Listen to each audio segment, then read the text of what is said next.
Jogging కి వేళాయరా, ప్రకృతిలోకి పయనమవ్వరా. పూర్తి వివరాలకు చదవండి రేపటి సాక్షి హైదరాబాద్ ఎడిషన్. ఎన్నికలకు ముందు చంద్రబాబు నాయుడు ఇచ్చిన మాట ప్రకారం జీవో నెంబర్ 3ని పునరుద్ధరించాలి, లేదంటే దానికి ప్రత్యామ్నాయ మార్గం చూపించాలని చెప్పి పాడేరు ఎమ్మెల్యే విశ్వేశ్వరరాజు డిమాండ్ చేస్తున్నారు. అసలు జీవో నెంబర్ 3 రద్దు వల్ల ఎలాంటి నష్టం గిరిజనులకు జరుగుతుంది అనే విషయాలు మనతో మాట్లాడడానికి ఎమ్మెల్యే ఉన్నారు. సార్ చెప్పండి సార్, ప్రధానంగా మీ డిమాండ్ ఏంటి? జీవో నెంబర్ను పునరుద్ధరిస్తే ఇక్కడ గిరిజనులకు ఎలాంటి మేలు జరుగుతుంది? జీవో నెంబర్ 3 అమల్లో ఉన్నప్పుడు ఇక్కడ మా గిరిజన ప్రాంతంలో మా షెడ్యూల్ ఏరియాలో ఉన్నటువంటి ఉద్యోగాలు కానీ ఉపాధి అవకాశాలు ఏది ఉన్నా సరే 100కి 100% ఇక్కడ గిరిజనుల చేతనే భర్తీ చేయాల్సిన అవసరం ఉంది. అయితే గతంలో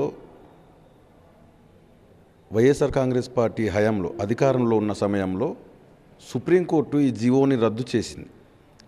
ఆ రద్దు చేసిన తర్వాత వైఎస్ఆర్ కాంగ్రెస్ పార్టీ అధినేత మా గౌరవ ముఖ్యమంత్రి గారు, అప్పుడు ముఖ్యమంత్రిగా ఉన్నటువంటి జగన్మోహన్ రెడ్డి గారు రివ్యూ కూడా వెళ్ళడం జరిగింది. అయితే అది అలా పెండింగ్లో ఉండగా ఈలోగా ఎన్నికలు వచ్చిన తర్వాత ఇప్పుడు ప్రస్తుతం ఉన్నటువంటి ముఖ్యమంత్రి చంద్రబాబు నాయుడు గారు ఎన్నికల ప్రచారం నిమిత్తం అరకులోయ వచ్చి ఆ బహిరంగ సభలో ఇక్కడ గిరిజన నిరుద్యోగ యువతీ యువకుల్ని ఉద్దేశించి మాట్లాడడం జరిగింది.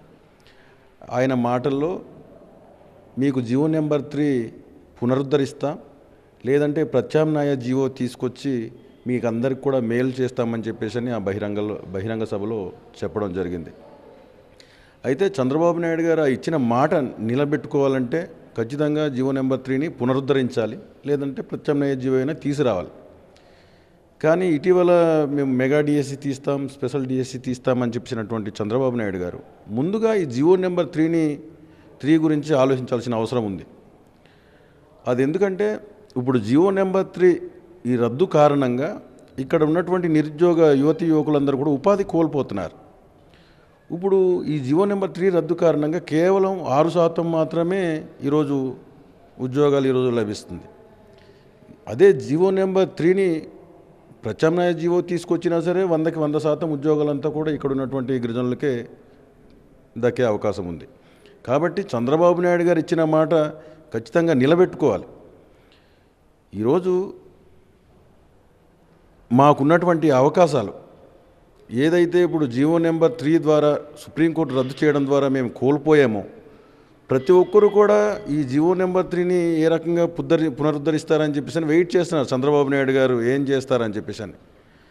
కాబట్టి చంద్రబాబు నాయుడు గారికి నేను ఒకటే అడుగుతున్నాను, ఈరోజు మీరు ఇక్కడ వచ్చి ఎన్నికల ప్రచారం నిమిత్తం అక్కడ ఇచ్చినటువంటి హామీని మీరు నిలబెట్టుకోవాలి. ఆ తర్వాతనే మీరు ఏ డిఎస్సి తీసినా మాకు అభ్యంతరం లేదు. కాబట్టి మీరు ఇచ్చిన మాటను నిలబెట్టుకోవాలని చెప్పేసి నేను కోరుతున్నాను.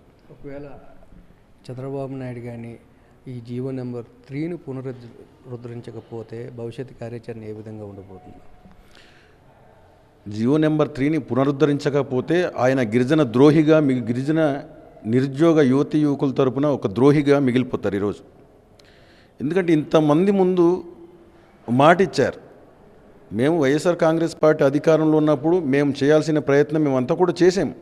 ఆ రోజుకి మేము కేంద్ర ప్రభుత్వంతో మేము పొత్తుల్లో లేము. కానీ ఈరోజు కూటమిలో భాగంగా ఎన్డీఏ ప్రభుత్వంలో కేంద్ర ప్రభుత్వంతో భాగస్వాములై ఉన్నారు. ఈరోజు కూటమి ప్రభుత్వం ఖచ్చితంగా వీళ్ళకి అవకాశాలు ఉన్నాయి.